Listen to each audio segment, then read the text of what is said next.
Bom, primeiro eu quero agradecer o convite, né, da ArtMed, né, para estar aqui apresentando esse tema. Agradeço, inclusive, o reconhecimento da ArtMed, da importância e da relevância desse assunto, né, sobre a saúde mental do estudante de medicina.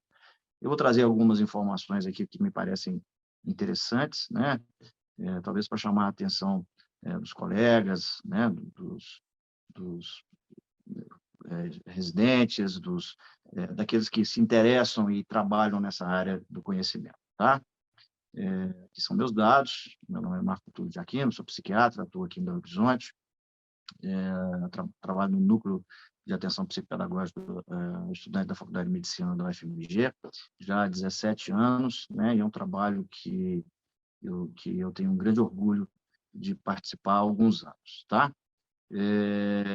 Aqui, né, por uma questão de legalidade, eu declaro aqui não apresentar conflito de interesse que possa estar relacionado a essa minha apresentação, tá? Bom, para fazer uma introdução sobre o tema, eu posso dizer que, a partir de vivências pessoais, como discente da Faculdade de Medicina e, posteriormente, como psiquiatra, membro da equipe técnica do NAPEM, né, que é esse núcleo da Faculdade de Medicina da UFMG, onde eu trabalho desde a fundação, em 2004, eu passei a considerar fundamental a avaliação de saúde mental e qualidade de vida do estudante de medicina, né? E no transcorrer da minha apresentação eu vou tentar fundamentar um pouquinho essa relevância, tá? Como psiquiatra do NAPEM, eu tive a oportunidade aí de conviver com alunos em atendimentos clínicos, né? Em que eram discutidos aspectos dos seus próprios sintomas, dificuldades pessoais e questões fundamentalmente ligadas à formação médica, né? Desse convívio que foi muito frutífero e tem sido muito frutífero para mim, eu tive uma compreensão da angústia desses alunos, né, e dos seus conflitos, né, das suas dificuldades na formação médica, tá? Então, eu trago alguns questionamentos aqui, inicialmente, antes da minha apresentação, tá? Existe algo a ser estudado, né, no que se refere à saúde mental do estudante de medicina? Existem diferenças entre a saúde mental do estudante de medicina e da população geral, né? Isso é um tema relevante, isso é um aspecto que devemos considerar. Existe uma psicopatologia a ser compreendida, né, nesses casos. Existe desinformação, existe preconceito. Então, são aspectos que eu gostaria de levantar para uma reflexão, né, para uma abordagem desse tema. Eu começo aqui, inclusive, citando a Alexandrina Meleiro, no seu livro, né, O Médico como Paciente, é um livro muito interessante, uma referência muito importante, né, em termos de estudo em saúde mental do médico e do estudante, e ela fala textualmente: o mito, né, e a crença de que os médicos são imunes às doenças está por toda parte, né? Então, existe um senso comum, né? Talvez isso venha mudando no decorrer do tempo, né? Essa dinâmica, essa avaliação, ela tem mudado, mas existe um mito geral, né? Fernandes e Rodrigues nos trazem alguns grupos, né? Ele traz aqui 3 grupos de fatores que justificaria a preocupação com a saúde mental dessa população específica. Nós estamos falando de uma faixa etária situada em uma fase crítica do desenvolvimento, que é a adolescência, o próprio curso médico, que é acadêmica e emocionalmente sobrecarregado, e uma escolha profissional, né, que, hipoteticamente, é baseada em compromissos identificados como onipotentes. Então, isso já seria o suficiente para existir uma preocupação dos educadores, né, de quem trabalha com saúde mental, para pensar nesse tema, né? Nos Estados Unidos, os pesquisadores criaram aí o termo physician impairment, né, que pode ser definido aí como a incapacidade de praticar medicina com razoável aptidão e segurança para os pacientes, né? Então, existe uma preocupação em vários países, né, com relação a esse tema, tá? Eu vou começar aqui falando uma revisão, né, trazer alguns dados de revisão de literatura sobre o treinamento médico para que a gente aprofunde um pouquinho a discussão, tá? Geralmente, o treinamento que o aluno recebe ele vem de médicos, professores, preceptores, residentes que são tidos aí como referências futuras, né? Então, ou seja, configuram aí modelos para os alunos, né, na sua formação. Infelizmente, né, esses modelos nem sempre correspondem a bons modelos de saúde física e mental, né? Então, começa nessa formação e no treinamento médico algumas questões que são relevantes, né? O estudante aprende a tratar seus pacientes, né, e negligenciar, né, o seu próprio cuidado, por duas razões, né? Muitas vezes, por não haver uma definição ou uma aplicação adequada do conceito de qualidade de vida, né? Porque esses conceitos muitas vezes são obscuros ou destituídos de importância. E é muito comum o estudante aprender a se identificar como um sujeito diverso dos seus pacientes, né? Então, muitas vezes, o que ele recomenda parece não ser aplicável, né? Então, ele leva uma vida ali cheia de demandas, de estudos, de carga horária, e muitas vezes aquilo que é aprendido ele não aplica na vida pessoal, né? Principalmente nesse conceito de qualidade de vida, né? Esse estudante, com todo o seu ímpeto, né, suas fantasias onipotentes na entrada da faculdade, sua inexperiência, né, e sua expectativa diante desse mundo que se descortina, esse mundo adulto, né, ele está longe ainda de uma estabilidade emocional que a vida, o conhecimento e o passar dos anos pode oferecer, né, para a maioria das pessoas. Então, muitas vezes, isso representa, no momento inicial, um sofrimento, né? Existe uma limitação de tempo, imposta aí por currículos muito extensos, né? Impede também o desenvolvimento desse aluno por outros temas que não sejam propriamente a medicina. Então, ele passa, né? Eu geralmente comento com os meus alunos, né? Ele entra para a faculdade com uma série de interesses que ele traz da sua bagagem pessoal e, ao chegar na faculdade de medicina, a exclusividade, né, passa a ser o conhecimento médico, né? Se, por um lado, é muito relevante essa dedicação, né?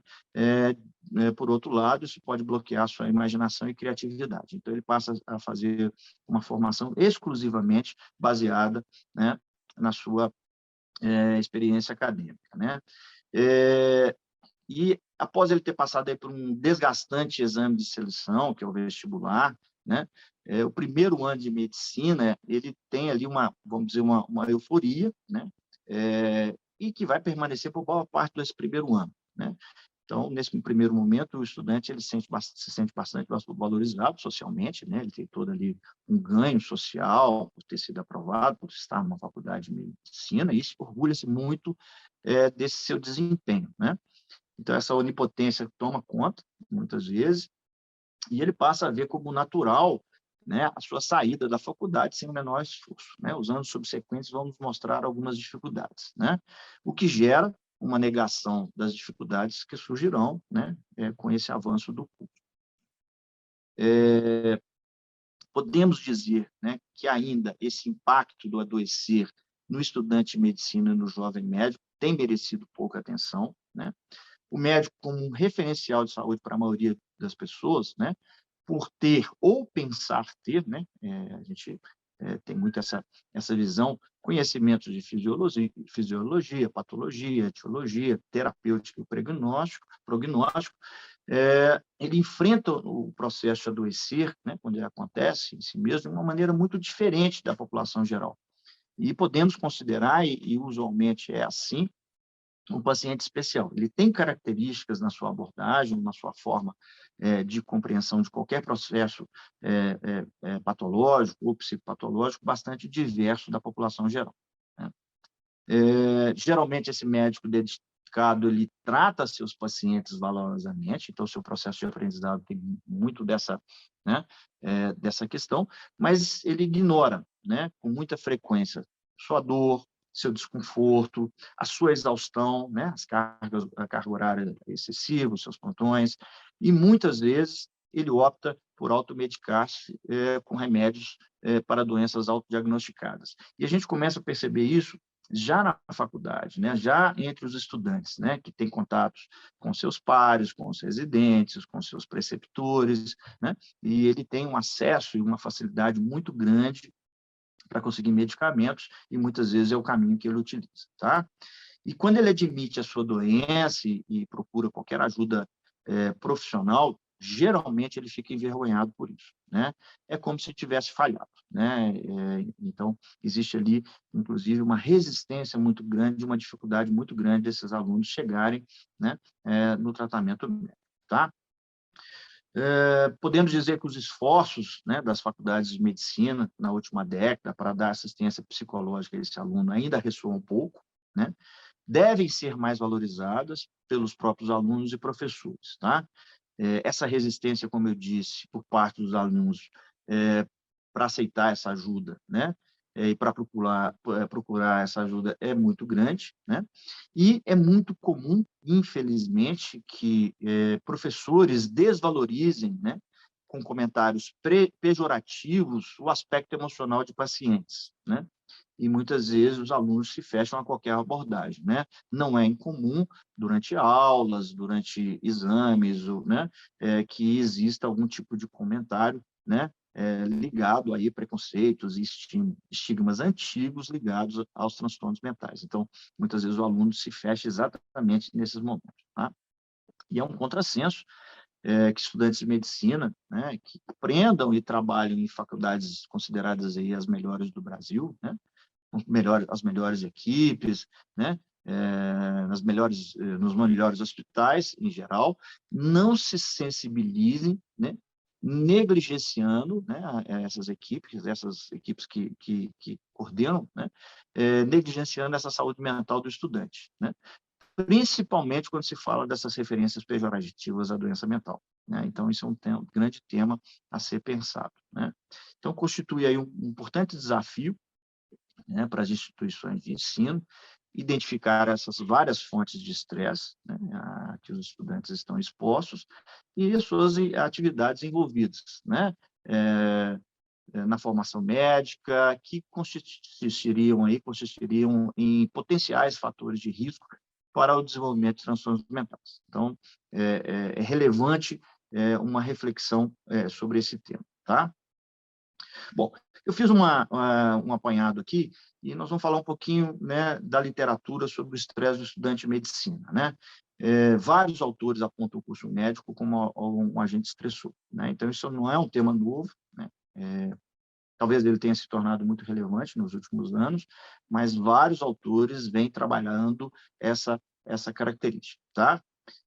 Os estudos identificam aí várias fontes de estresse, né, nas atividades envolvidas com o curso médico, como um potencial fator de risco para o desenvolvimento de transtornos mentais. Então, embora todos os estudantes de medicina estejam expostos a essas mesmas situações ansiogênicas, né, alguns parecem lidar com tais situações de uma forma bastante saudável, né, enquanto outros vão exibir aí sinais e dificuldades emocionais, né.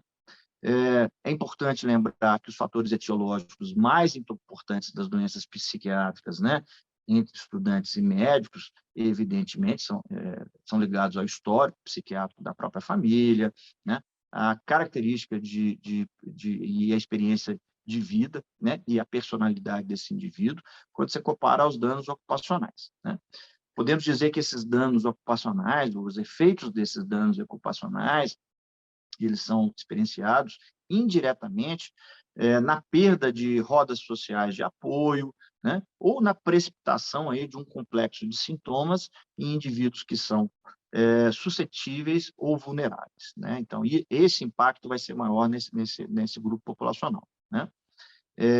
Os trabalhos demonstram que esse estresse é muito comum, né, e está presente em níveis mais elevados do que outros grupos de estudantes universitários. Então, estudos comparativos têm mostrado essa relevância, tá? E os estudos revelam também que a população de estudantes, em muitos casos, ela vai adoecer mais quando comparado com a população geral, né? Então, nós temos também esse dado, tá? Só para citar aqui um trabalho realizado nos Estados Unidos, né, onde os dados preliminares sugeriram que, ao entrar na escola médica, o estado emocional dos alunos se assemelhava muito ao da população geral, né? E houve um aumento de scores de depressão e a sua persistência ao longo do tempo, sugerindo aí que esse estresse emocional durante a faculdade é mais crônico e persistente do que só episódico, né? Então, a formação ou o processo de formação trazendo essas consequências, tá?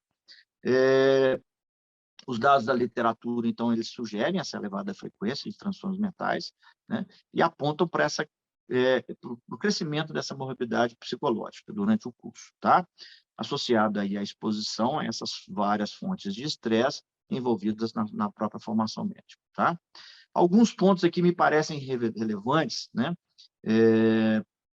Que são fatores estressores comumente relatados por estudantes de medicina em todas as partes do mundo, né? Então, estritamente. E existiria ali uma mudança na forma de aprendizado, de passiva para ativa, um volume de informações e matérias a serem estudadas muito grande, uma diminuição do tempo dedicado ao lazer, uma progressiva assimilação do estilo e do papel do médico, um ambiente muito competitivo, né?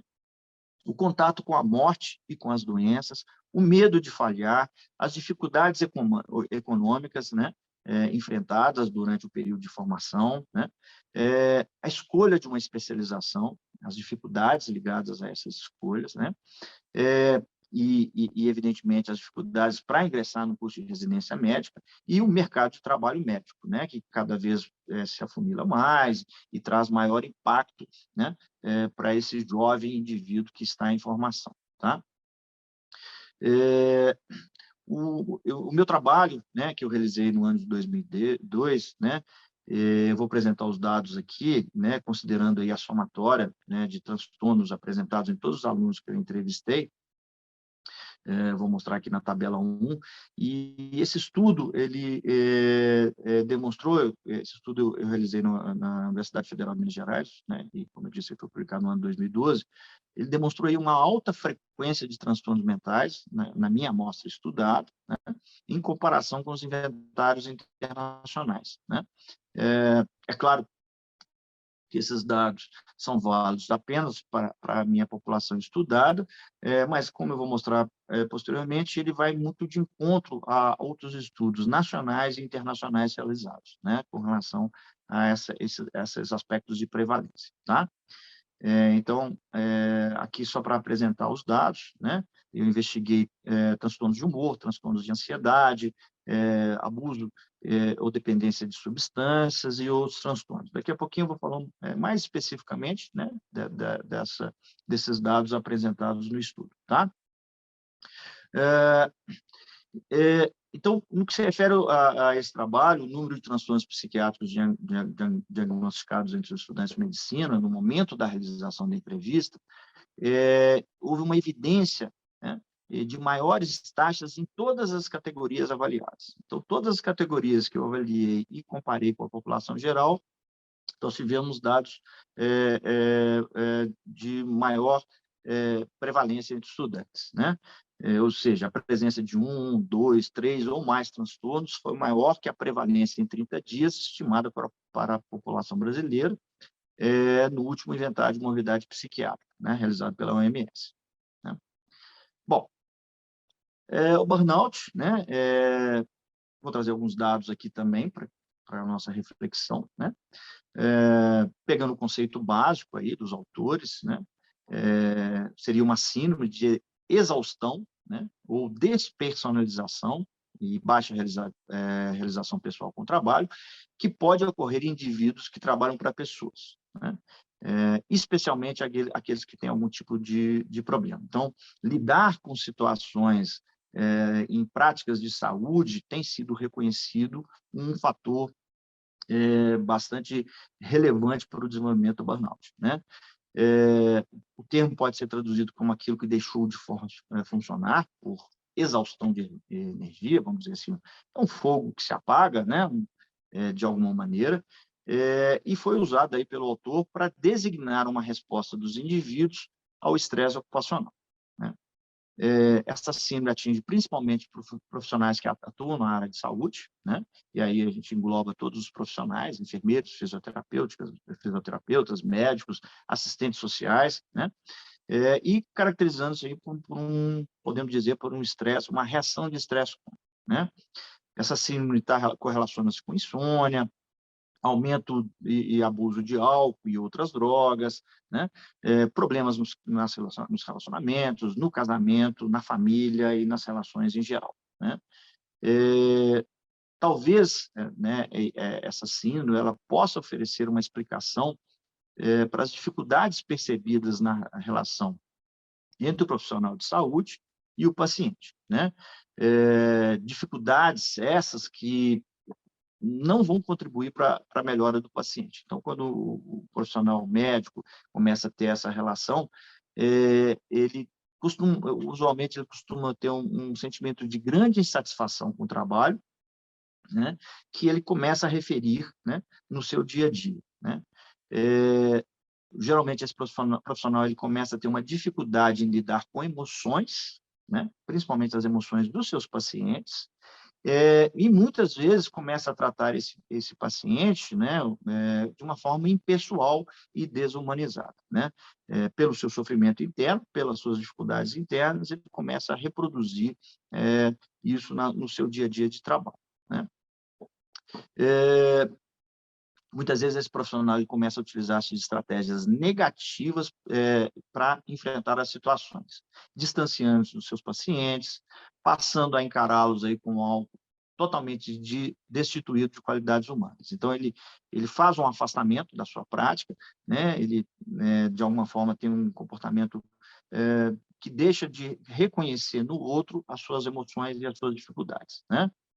E o contrassenso, né, ou a contraposição disso, né, que isso acontece geralmente com pessoas altamente motivadas e dedicadas, né?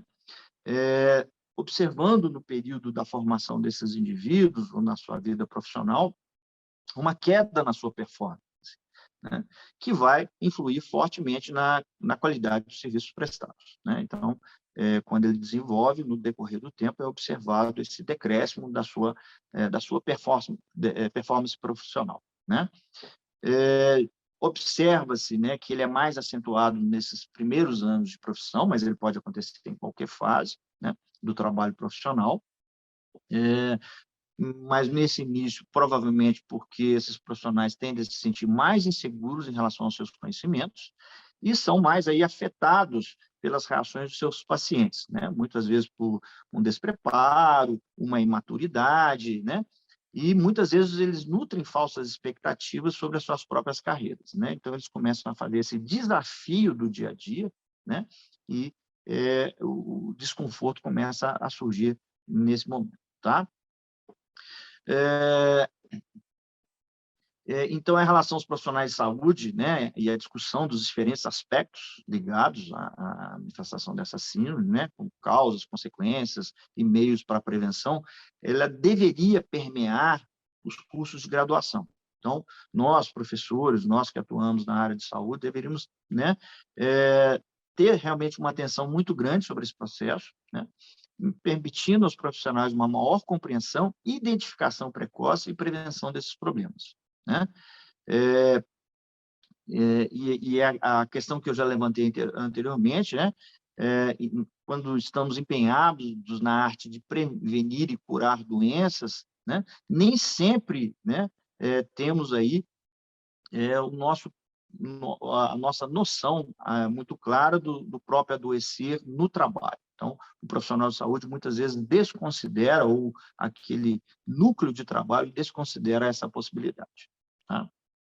Bom, falar de qualidade de vida é um tema relevante, né? E isso tem sido um tema, né, para quem estuda, né,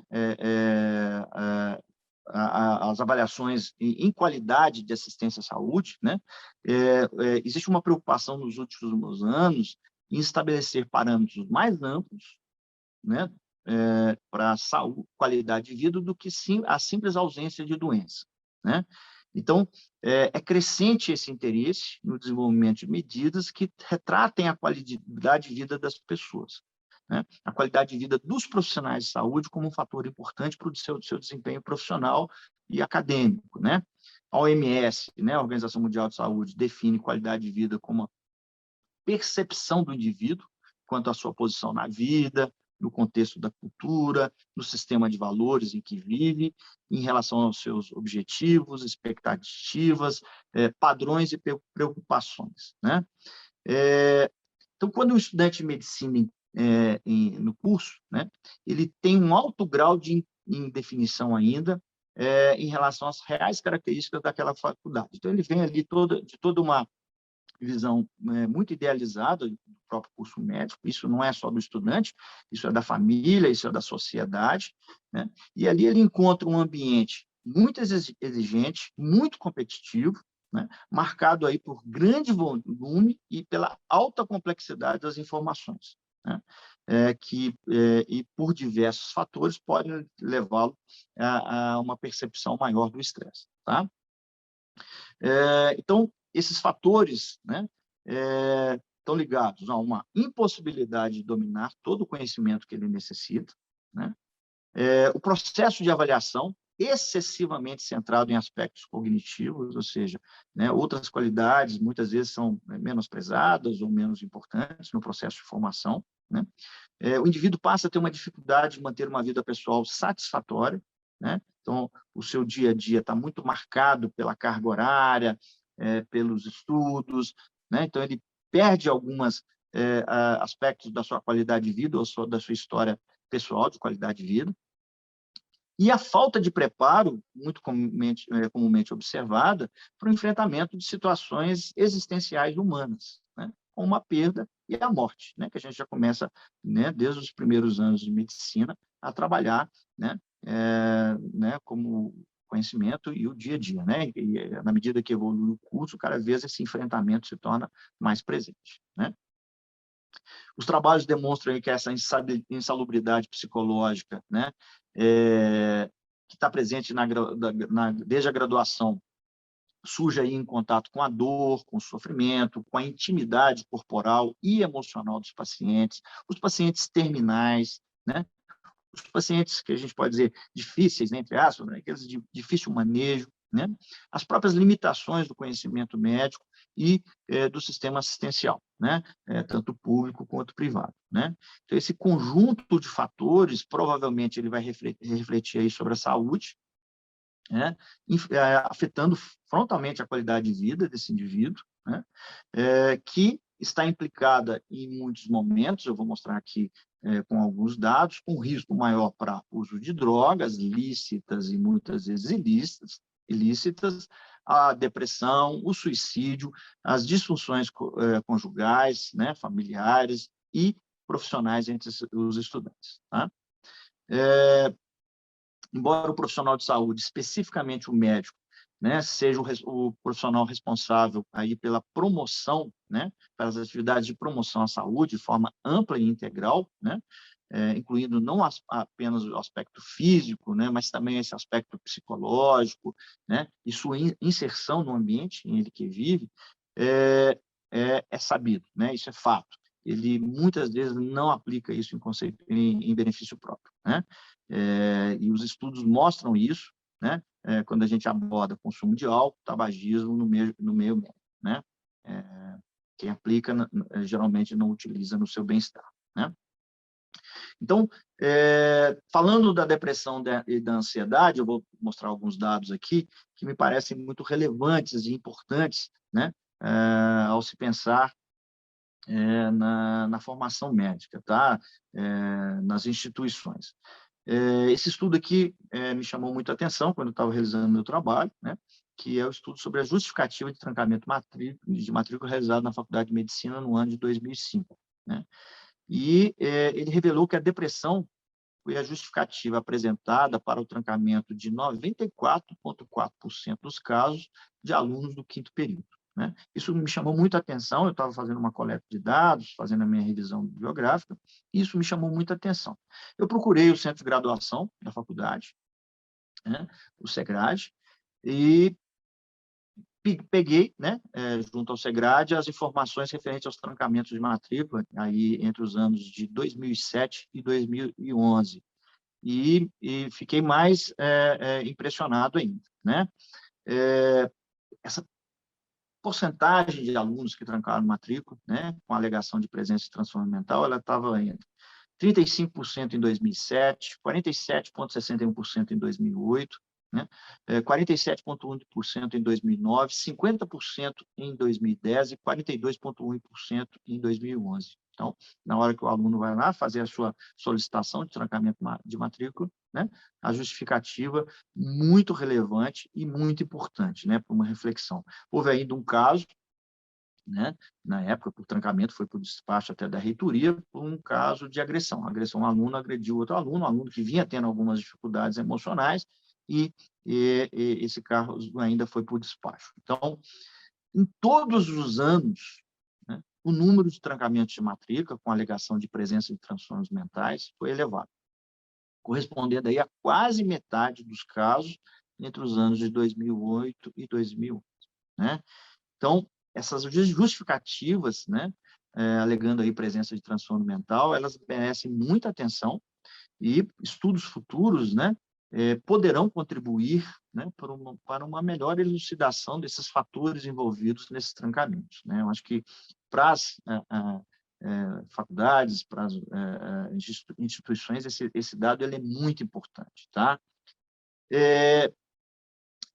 Alguns autores têm trabalhado a ideia, né, que essas dificuldades, né, apresentadas durante o curso pode até não culminar numa interrupção, né, ou num trancamento, né? Mas muitos autores salientam que, ao final do curso, esses alunos chegam sem motivação, né? Ou pelo menos perdem aquela motivação inicial que os levou a procurar a faculdade de medicina, né? Alguns autores em revisão de literatura mostram aí reações ansiosas, depressão, neurose obsessiva compulsiva, hipocondria, né, como quadros clínicos mais vistos entre estudantes de medicina. Né? Aqui, só para citar alguns dados, né, de literatura internacional e alguns dados nacionais, aqui um estudo americano, onde o serviço, né, de assistência ao aluno foi procurado por 29,5% dos alunos matriculados naquela faculdade, né, predominantemente por mulheres, por alunas. Tá? Diagnóstico mais frequente, depressão, 60% dos casos, seguido aí por quadros de transtornos ansiosos e distúrbios de personalidade. Né? Os distúrbios de ajustamento, com sintomas ansiosos e estresse pós-traumático predominaram entre esses quadros ansiosos, e os autores apontaram, né, que a literatura destaca aí alguns fatores relacionados a esses quadros, né? Como o fato do treinamento médico ser demorado, competitivo, rígido e intensivo. Né? Nesses trabalhos que eu vou apresentar aqui, né, de forma evidentemente bastante sucinta, né, isso se repete, né, muito ligado a essa questão do que o meio está trazendo para esse indivíduo. Né? Esse é um estudo aqui também realizado em Dubai, né, onde 28,6% dos estudantes apresentaram queixa de depressão, né, e 28,7% ansiedade. E houve também uma correlação significativa entre depressão e ansiedade entre estudantes de medicina, né? E segundo o trabalho, o choro, né, foi no quadro depressivo o sintoma mais relatado, né? E o medo de acontecer o pior, né? Foi a manifestação mais comum, né, de ansiedade entre esses alunos, né?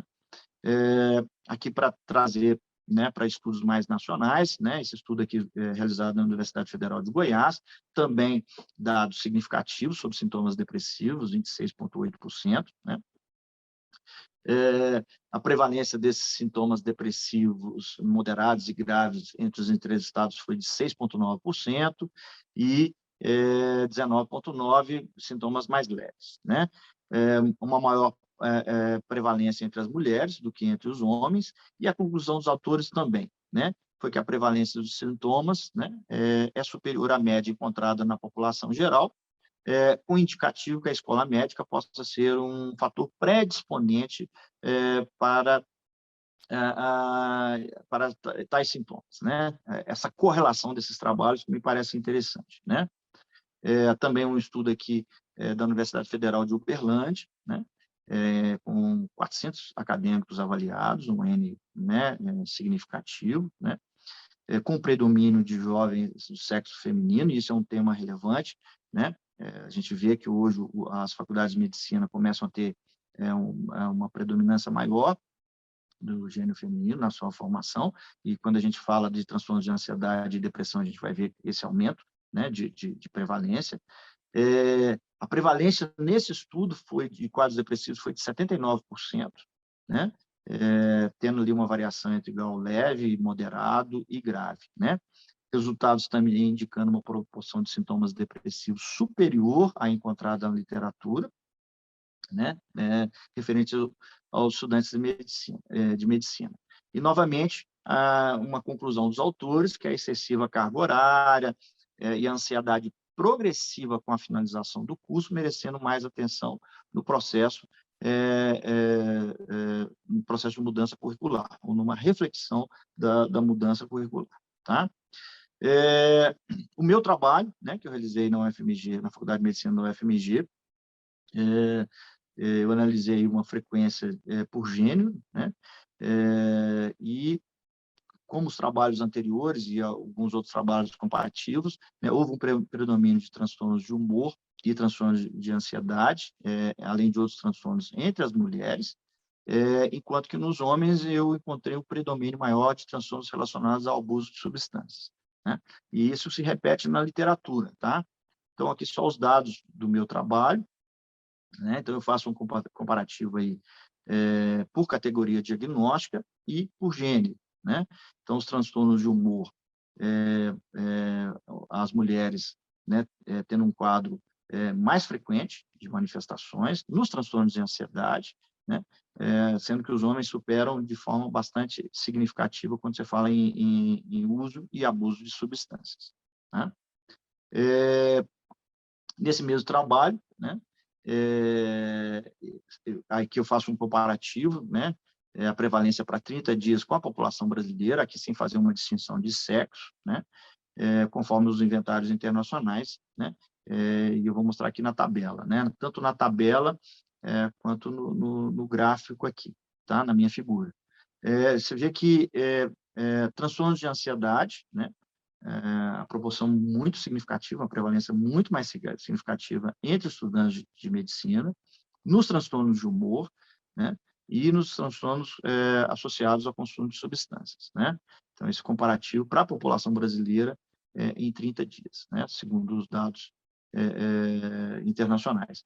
Isso me parece relevante, evidentemente, eu estou falando de uma população específica, né, mas como isso está muito presente em outros trabalhos, é um tema que a gente não pode deixar de levantar, né?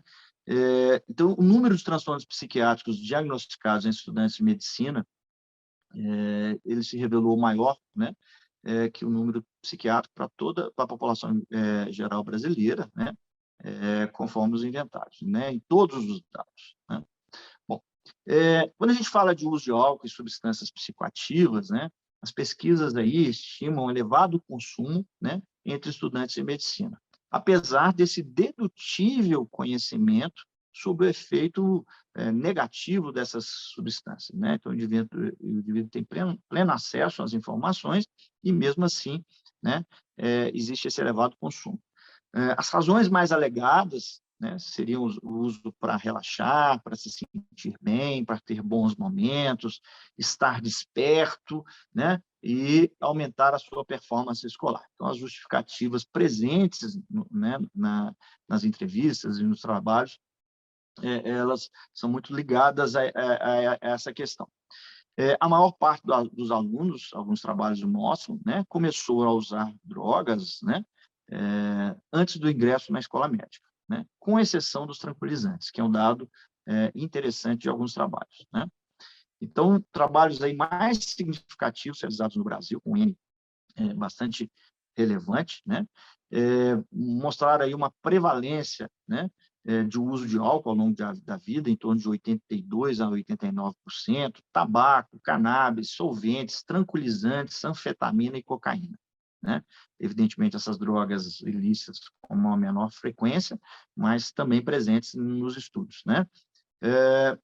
A prevalência do uso de substâncias tendeu a aumentar ao longo dos 6 anos de curso, né, para a maioria de substâncias, principalmente tranquilizantes, né? Aí entra aquela questão, né, que talvez o aluno ele comece a substituir, né, o uso do álcool, né, ou mesmo de outras drogas, né, para droga que ele tem acesso ou facilidade de acesso ou de prescrição, né?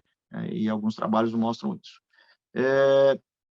Esse estudo aqui sobre o uso de drogas em alunos da Faculdade de Medicina da Universidade de São Paulo, né? Ele demonstrou aí que há maior consumo de álcool, maconha, tranquilizantes, inalantes no último ano do curso, né? O que poderia ser interpretado, né, como consequência do crescente grau de dificuldade do curso de medicina, né? Uma observação do meu trabalho, que eu fiz as minhas entrevistas com alunos do último ano, 11º e 12º período, né? Então, talvez esse dado ele contribua também para essa reflexão, tá? Aqui um estudo americano, né? E é interessante isso, né? As coisas se repetem, né? A maioria dos entrevistados referiu ter feito uso de álcool pelo menos uma vez, né, no ano anterior, né, em 91,8% a 95% dos casos, né? É muito relevante, né? Principalmente o álcool, né? Pela vamos dizer, aceitação social que existem nos meios, né? No nosso meio, né? E em outros meios. A cannabis foi a segunda substância ilícita mais usada, observando-se aí um decréscimo no seu consumo, né? E, novamente, aqui um aumento do consumo de benzodiazepínicos, tá? A maior porcentagem dos alunos relatou diminuição e não o aumento do uso de substâncias psicoativas após o ingresso da faculdade. Então, esse trabalho mostra isso, tá? Existe, né, nesses trabalhos uma caracterização de maior consumo de drogas pelos homens, pelo sexo masculino, né? Novamente, aqui a diversão, né, sendo apontada como uma razão mais importante, né? O que a gente observa trabalhando muitas vezes com esses alunos é que em situações de lazer, ou os poucos momentos de lazer que esses indivíduos têm, as festas de finais de semana, os encontros, eles são fartamente regados a bebidas, principalmente o álcool, né? Como se fosse ali uma panela de pressão, né, da semana, do excesso de estudos e o excesso de bebidas sendo o fator principal nesse fator de diversão, né? Então, o que se conclui é que o contato com substâncias é comum, né? Principalmente com substâncias lícitas, né? O uso dos ansiolíticos ele eleva-se a partir da metade do curso, né? Enquanto o de estimulantes ele tende a reduzir nesse período, né? Enquanto as mulheres elas consomem mais ansiolíticos, os homens tendem a usar mais estimulantes, né? Esses são os dados desse trabalho, né? E, por fim, aqui um trabalho da UFMG, também determinando fatores relacionados ao consumo, né? Demonstrando aí também um elevado contato com bebidas alcoólicas, 85,2% dos casos, e com tabaco. Outras drogas aí ilícitas, maconha, LSD, ansiolíticos, estimulantes, solventes, né? E foi raro nos estudos, né, o uso da cocaína, crack, opioides, xaropes ou anabolizantes, né? Então, em linhas gerais, né, a droga mais consumida, o álcool, né? O seu uso relaciona-se com o consumo de outras substâncias, né? E essa adesão ela ocorre mais em estudantes solteiros do sexo masculino que moram longe da família, né? E que muitas vezes não dependem de si mesmos para o seu sustento ou da sua família, né? Estão ali, né, no meio, basicamente né, para os seus estudos e essa correlação, tá? O meu trabalho ele demonstrou que a prevalência de consumo de substâncias entre os estudantes foi maior que a prevalência estimada para a população brasileira ao longo da vida, maior do que a prevalência estimada para 12 meses e também maior que a prevalência estimada para 30 dias. Então, todos os dados do meu estudo mostraram, né, uma prevalência maior, né? Aqui os dados, né, do meu trabalho, né, mostrando aí abuso, dependência, né, principalmente álcool e cannabis, que foram os que mais apareceram no estudo, né? As taxas de abuso foram de 26,41%, né? e as de dependência foram de 18,86%. Né? Então, o abuso e a dependência de substâncias psicoativas, no meu trabalho, né, ela foi registrada em 50 alunos dos 106 que eu investiguei. Né? Então, realmente é relevante. Né? E a dependência e o uso do álcool se mostrou mais significativo entre alunos do sexo masculino do que entre as alunas do sexo feminino, né? As alunas.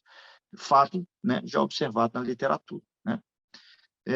Uma observação que eu faço aqui, e que foi muito preocupante durante a aplicação do meu questionário, é que os alunos relataram, né, isso fazia parte do questionário que eu apliquei, né, que é o Mini Plus, por várias vezes esses alunos estiveram sob efeito do álcool em situações em que isso era fisicamente arriscado, como dirigir. Né? Considerando o fato, né, que a literatura mostra que os acidentes, né, são a maior causa de morte nessa população, nós podemos entender a dimensão desse problema. Né? Um pouquinho eu vou falar sobre os dados sobre suicídio, que seria a segunda causa de morte nessa população, mas podemos entender também que esse uso do álcool, né, ou drogas, né, se colocando em situação de risco, é uma questão a ser refletida. Né? E é importante ressaltar, né, que durante as entrevistas, o uso único ou recreativo ou eventual de drogas ilícitas, né, incluindo aí maconha, loló, cocaína, cogumelo, LSD, lança-perfume, anfetamina e também os benzodiazepínicos, sem prescrição médica, tá, nesses casos, por 18 dos 6 alunos entrevistados. Então, sendo mais frequente o uso da maconha.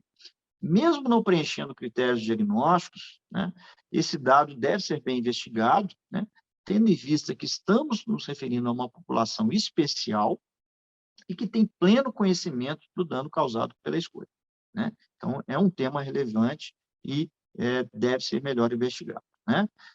Os estudos mostram que poucos estudantes universitários admitem ter problemas relativos ao uso e abuso de álcool e de substâncias psicoativas ilícitas, tá? E, consequentemente, poucos procuram serviço de atendimento em razão desse uso. Né? Então, é muito comum isso passar quase que desapercebido durante a formação médica. Tá? É importante também, né, fazendo um contraponto, né, a prevalência desses transtornos de humor e transtornos associados ao uso de substância entre o total de alunos, né, sem distinção de sexo, né, comparado aí com a prevalência ao longo da vida, 12 meses e 30 dias, né, só para trazer, né, na verdade, reforçando esses trabalhos, né, ela mostra, né, que essa prevalência entre estudantes de medicina ela é muito mais frequente, né, em todos os parâmetros avaliados. Então, todos os dados que eu colhi mostrando essa relevância maior entre os estudantes. Tá? E aí, sim, fazendo um contraponto, né, as questões metodológicas dos trabalhos que avaliam o uso de substâncias devem ser considerados para uma melhor avaliação desses resultados. Né? Então, frequentemente, os critérios para abuso e dependência são mal definidos, né? Isso a gente tem, né, na clínica, às vezes essas linhas divisórias não são tão claras, e muitas vezes os estudos não fazem distinção entre o uso recreativo, experimental ou regular de substâncias. O fato é que eles existem, né? E muitos estudos demonstram que a iniciação do uso de substâncias ocorreu durante o curso médico, mas são raras as comparações com outros grupos com parâmetros demográficos semelhantes. Então, sendo difícil estabelecer aí que essas experiências particulares, né, apesar de elas serem relevantes, dos estudantes de medicina seriam responsáveis pela alta prevalência de consumo de substâncias entre eles. Né? Então, precisamos investigar melhor esses dados. Né? Eles são relevantes, eles apontam um caminho que devemos ter muita atenção, né? Mas temos que realmente investigar melhor. Bom, quando a gente chega no tema suicídio, né, eu acho importante trazer aqui uma pergunta, né, e buscar realmente uma compreensão. Né? ele é realmente um problema de saúde pública, né? Nós estamos tratando de saúde pública, e quando a gente fala de estudantes de medicina, esse problema ele é mais relevante, ele é mais significativo, né? Podemos dizer que o suicídio é um enigma, né? Que há décadas vem sendo investigado por profissionais da área da saúde, né? Só para a gente pegar dados gerais, né, da OMS, né, o número de mortes por suicídio, em termos globais, ele gira em torno de 800 mil pessoas, né? Ou seja, uma morte a cada 40 segundos. Na faixa etária entre 15 e 35 anos, ele está entre as 3 maiores causas de morte. E nos últimos 45 anos, a mortalidade por suicídio, né, vem migrando aí, né, em participação percentual de um grupo de pessoas mais idosas para indivíduos mais jovens, aí na faixa etária de 15 a 45 anos. Exatamente né, esse grupo de pessoas que a gente tem e trabalha frequentemente. Antes de abordar, né, alguns quadros clínicos que vão influenciar nesse comportamento, é importante ressaltar que não existe nenhum estudo científico que possa prever com total infalibilidade a ocorrência do ato suicida, né? Isso é relevante, tá? Normalmente não existe uma razão única, né, que faz alguém se matar, e é fato que para cada caso fatal há pelo menos outras 10 tentativas fracassadas, né? Existem inclusive subnotificações, né? Mas é importante considerar a existência de vulnerabilidades, fatores de riscos propensos a influenciar os indivíduos a cometerem suicídio, né? Segundo o Piaget, o fenômeno ele é sempre biológico em sua raiz, é social em sua extensão final, mas não devemos esquecer, né, que entre os dois ele é um fenômeno mental, né? Então, quase 95% dos indivíduos que cometem suicídio, eles vão apresentar aí algum distúrbio psiquiátrico diagnosticado. Na maior parte das vezes, a depressão, né, é o quadro mais relevante. Os outros quadros ligados aos transtornos mentais, esquizofrenia e dependência de drogas, né, mas a depressão como fator mais relevante. Então, abordando especificamente o tema do estudante de medicina, eu volto a dizer, né, não se pode identificar fator de risco específico conhecido para o estudante de medicina, tá? Podemos dizer que a ideação suicida e a tentativa de suicídio, ela aparece mais frequentemente entre adolescentes, né, que foram vítimas de abuso por parte de colegas ou por parte de adultos, né? Então, quando a gente fala num tema geral, a gente observa isso, né? As situações de abuso, principalmente na infância e adolescência, eles têm grande relevância, né? E o ambiente acadêmico como um aspecto também muito importante. Existem alguns indícios que justificariam a implementação de medidas preventivas quando acontece um suicídio de um adolescente, né? Ou de um adulto jovem, principalmente em contextos escolares, né? Então, o interesse por esse estudo de ocorrência de suicídio entre estudantes de medicina especificamente, ele surgiu aí a partir dos anos 60, por meio dos estudos do Simon, né? Segundo o Simon, né, esse desejo universal de imortalidade, né, faz o ser humano ter idealizar, né, um ser onipotente, capaz aí de retardar ou deter, ou mesmo anular a ameaça de morte, né? Muitas vezes a gente entra para a faculdade, o estudante entra para a faculdade com esses desejos meio onipotentes, né? O que Simon chamou do ser tanatolítico, né? E esse conjunto de ações mágicas que lhes são atribuídas, né, como um complexo tanatolítico. Essas modificações, né, para a escolha, né, pode influir fortemente nesse processo de desgaste, né, e decisão desse aluno, né? Então, o perigo que ele se expõe, principalmente no exercício profissional, né, é fazer essa identificação, né, assumindo esse papel, né, que é um papel plenamente idealizado, né? E daí vem sentimentos de culpa por fracasso, né? Isso delimitado, evidentemente, pelos limites da realidade, né? Fazendo surgir aí quadros depressivos, os suicídios, né? Que são evidenciados pelos dados epidemiológicos, né? Coincidência e prevalência nesse grupo populacional mais elevado que na população geral, né? E alguns dados, né, algumas razões que são apontadas para isso, né? Os médicos tendem a negar o estresse de natureza pessoal, os médicos tendem a negar o desconforto psicológico, as inclinações suicidas são acobertadas, né? Existiria ali um tratamento mais difícil, então esse aluno ele resiste, ele não procura ajuda, né?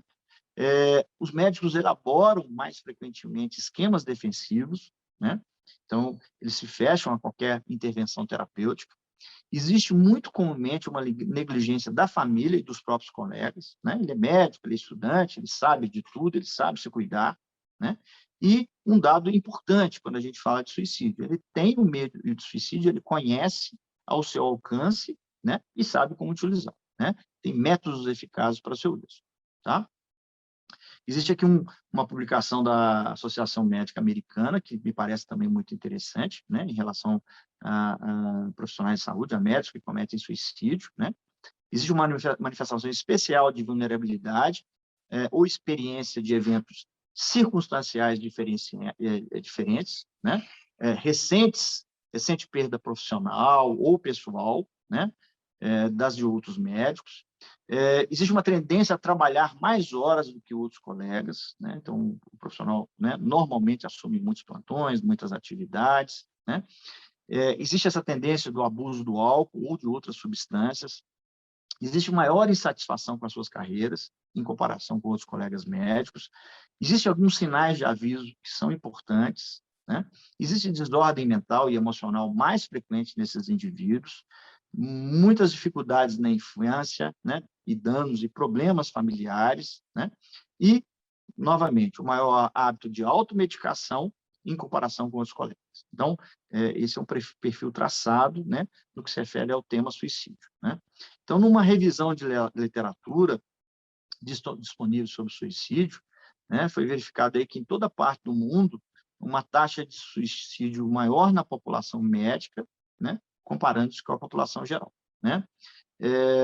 Diversos trabalhos mostram, né, que por serem pessoas mais exigentes, os alunos de medicina e médicos estariam mais propensos a sofrer as pressões impostas ante qualquer falha, né? Que a gente vem, né, traçando nessa apresentação, né? Muitas vezes responsáveis pela ideia de abandono de curso, né, depressão, uso de álcool e suicídio, tá? Alguns dados me parecem relevantes, novamente pensando na questão das populações e do gênero, né? O suicídio entre médicas, mudando até um parâmetro de população geral, né? O suicídio entre homens na população geral é maior, né? Entre médicas é mais frequente do que entre médicos, é um tema. A taxa de suicídio, né? Nesse estudo americano, nesse trabalho americano, ele foi encontrado com 4 vezes maior entre as mulheres do que na população geral nos Estados Unidos. A incidência de morbidade psiquiátrica, alcoolismo e uso de drogas, novamente alta entre os médicos suicidas, tá? E, novamente, a disponibilidade e oportunidade de acesso aos meios de suicídio, né? E o conhecimento e o pleno conhecimento disso, né? Mais frequentes nessa população, tá?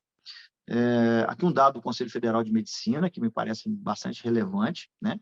Ele mostra que mais da metade dos médicos do Brasil apresenta distúrbios psiquiátricos como ansiedade e depressão, além de estafa.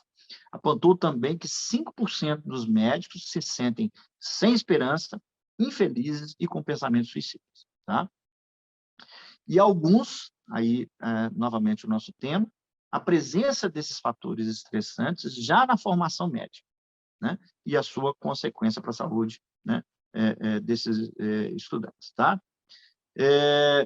Esse trabalho aqui me parece muito relevante, né? Foi um trabalho feito pelo Milan, na USP, né? Então, ele fez ali ele fez um estudo retrospectivo, né? Uma investigação retrospectiva, e encontrou um coeficiente de mortalidade por suicídio entre os anos, no período de 1965 e 1985, né? Na faixa etária, né, de 20 a 29 anos, indivíduos jovens, aproximadamente 4 vezes maior do que a população do município de São Paulo, né? Então, como no estudo de Simon, que é de 1968, que englobou aí 62 faculdades de medicina americanas e 3 canadenses, o suicídio foi a segunda causa de morte mais frequente nessa população, depois dos acidentes, né? Então, me parece muito interessante, né? Uma reflexão. Esse trabalho aqui foi feito no UFMG, com 875 estudantes voluntários, revelando aí 37%, né, desses indivíduos com pensamentos de suicídio, né, previamente, e 2,3% tendo tentado suicídio pelo menos uma vez, né? No meu trabalho, a frequência de ideação suicida no momento da entrevista foi de 5,66%, sendo caracterizado o risco baixo em 3,77%, risco médio em 0,94% e risco alto 0,94%. Né? Então, nesses anos de trabalho, o que tem me preocupado muito na abordagem aos estudantes de medicina? Né? O que tem me gerado, e cada vez isso, com o decorrer dos anos, tem revelado mais atenção. Tá? Temos alunos, e imagino que se reproduzem em todas as faculdades, né, do país. Alunos de todas as regiões do país, alunos do exterior, e muitas vezes vivendo sozinhos, né? A ausência de apoio familiar, muitas vezes pela distância, muitas vezes por famílias disfuncionais, realmente, né? Dificuldades econômicas, né, cada vez mais evidentes, principalmente nas universidades públicas, né? E a ausência de redes de apoio. Então, esse aluno chega na universidade ou chega na faculdade, muitas vezes sem vínculos, sem apoio, né, em vários anos, né? Isso impactando de forma significativa no acolhimento desses alunos. Tá? Só para a gente fazer esse contraponto, né? Seriam fatores de proteção, né? Uma conexão saudável com a família e a escola, um bem-estar emocional e um bom desempenho em estudos, né? E a gente começa a observar que muitas vezes o estudante de medicina ele está apresentando mais fatores de vulnerabilidade do que muitas vezes fatores de proteção, tá? A Associação Americana de Escolas Médicas, ela recomenda que cada unidade de ensino ela deveria desenvolver um sistema de apoio e aconselhamento ao estudante e, consequentemente, o desenvolvimento de serviços para esse fim, tá? Os autores eles afirmam que o diagnóstico e tratamento adequado dos transtornos mentais, a identificação precoce desses quadros, é possível atuar na prevenção do comportamento suicida, né? Então, acredita-se que o serviço de atenção ao estudante, né, que tem como finalidade oferecer assistência psicológica, psiquiátrica ao aluno, ele pode contribuir para o trabalho preventivo do suicídio, né, já que ele propõe ajudá-lo em situações de conflito, né? A presença desses núcleos, né, ou desses serviços, ela pode contribuir muito para isso. O que me parece ainda e carece de resposta nessa população, né? Eu acho que isso, né, cada vez eu acho que nós vamos ter que aprofundar mais nosso conhecimento e nosso trabalho nesse sentido, né? Existe realmente maior incidência de transtornos psiquiátricos nessa população? Isso são, né, algumas observações do Milan e do Ross me parecem muito interessantes, né? Os estudantes apresentam traços de personalidade, como impulsividade, que os tornam mais suscetíveis ao suicídio, né? Existe contágio escolar relativo ao estresse do curso médico, né?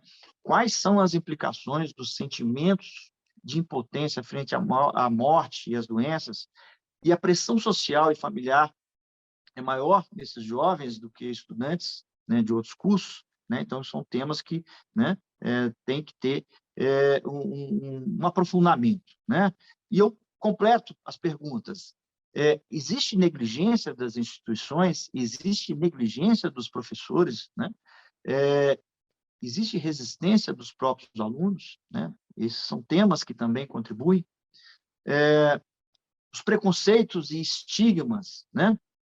Podemos dizer, né, que ainda são poucos os indivíduos na sociedade que admitem ter problemas relativos à sua saúde mental, né? E, consequentemente, poucos procuram os serviços de atendimento devido a esses problemas, né?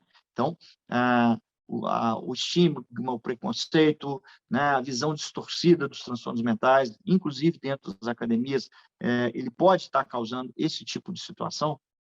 Bom, então, para concluir, né, podemos dizer que o suicídio essa interação entre fatores biológicos, sociológicos, epidemiológicos, filosóficos, psicológicos e culturais, né? Tanto intrapsíquicos quanto interpessoais, né? Evidentemente, caracterizar esse comportamento com poucos elementos conduz a um grave reducionismo, né? E que, de modo algum, reflete a complexidade multidimensional do ato de tirar a própria vida. Então, não podemos responsabilizar, né, as unidades de ensino, né, as próprias faculdades, mas temos que entender a complexidade desse ato, né? Alterações de comportamento, isolamento social, ideias de autopunição, verbalizações de conteúdo pessimista ou de desistência da vida e comportamentos de risco podem sinalizar por um pedido de ajuda, né? E é comum, né, esses indivíduos ou esses estudantes sinalizarem, né? E se não tiver um lugar, né, de acolhimento e apoio, provavelmente esse desfecho vai ser ruim, né? E muitas vezes o comportamento suicida ele está frequentemente associado à impossibilidade desse indivíduo identificar alternativas viáveis para a solução dos seus conflitos, né? Optando aí pela morte como uma resposta de fuga a essa situação estressante que ele está vivendo, né? Então, os trabalhos enfatizam a importância dos profissionais de área de saúde serem capacitados para identificar precocemente, né, e isso a gente tem que trabalhar nesse sentido, os sintomas de depressão, né, oferecendo aí um tratamento eficaz para esses indivíduos, adequado e eficaz, né, principalmente a depressão, mas os outros transtornos também, evidentemente, né, evidenciam também a importância de estratégias de intervenções preventivas na área de saúde e educação, né? Além, evidentemente, das medicações, prevenções específicas, psicoterapia, para auxiliar na redução do suicídio, tá? Considerando esses aspectos, né, um investimento que possa identificar precocemente estudantes em situação de risco e atender aqueles que mostram sinais graves de adoecimento é uma proposta, na minha opinião, e dos autores que têm estudado esse tema, imprescindível. As instituições, a universidade, o Conselho Federal de Medicina, Conselho Regional de Medicina, sindicato, associação médica, devem refletir criticamente sobre esse contexto do ensino e trabalho, conhecer as características dos alunos e dos profissionais e os momentos considerados críticos ao longo do curso e da carreira, né, dos médicos ou dos jovens médicos, né, com a finalidade de articular estratégias para auxiliar o estudante a enfrentar as dificuldades do cotidiano, né?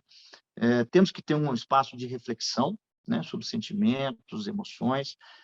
Temos que ter um debate aberto, franco, sobre vulnerabilidades, limitações e dissipar aí os eventuais preconceitos e estigmas presentes e relacionados às patologias mentais. Esse é um grande tema, na minha opinião, né, quando se fala em saúde mental, né? Devemos procurar um entendimento amplo, né, sobre as patologias dos estudantes e dos médicos, né, com o mesmo empenho que fazemos e dedicação, né, com relação aos nossos pacientes, né, sobre as suas suscetibilidades e as suas patologias, né? Então, o mesmo investimento que fazemos na nossa clientela, no nosso trabalho, acho que temos que trabalhar, né, nos nossos alunos e nas nossas academias, tá? Um sistema de suporte para estudantes, não somente de medicina, mas também de demais cursos, é uma exigência que não se pode prescindir, né, por idealizações profissionais, evidentemente, estão presentes em todos os cursos, né? E a importância da saúde mental, reconhecida aí pela Organização Mundial de Saúde, desde a sua origem, né, é o que se reflete na sua própria definição de saúde, né? É o estado de completo bem-estar físico, mental e social, né? Eu termino aí com uma fala do Guimarães Rosa, né, ex-aluno da Faculdade de Medicina no FMG, esse é o discurso do orador, né? Então, o jovem Guimarães Rosa, né, que me parece muito interessante, né, coisa do gênio, né, sobre essa questão do cuidado do outro, tá? Esse discurso dele foi proferido, depois quem tiver interesse, em dezembro de 1930, tá? Agradeço novamente aqui o convite da ArtMed, né? O convite da ArtMed também, nós temos aí o capítulo do livro, Saúde Mental do Estudante de Medicina, que foi publicado, né, que se for de interesse, né, onde eu abordo esses aspectos, né, e aqui as minhas referências bibliográficas, né, para a elaboração dessa aula, tá? É um grande prazer, muito obrigado. Espero não ter me estendido muito, né, mas é um tema que eu não queria deixar de abordar alguns aspectos, tá? Muito obrigado.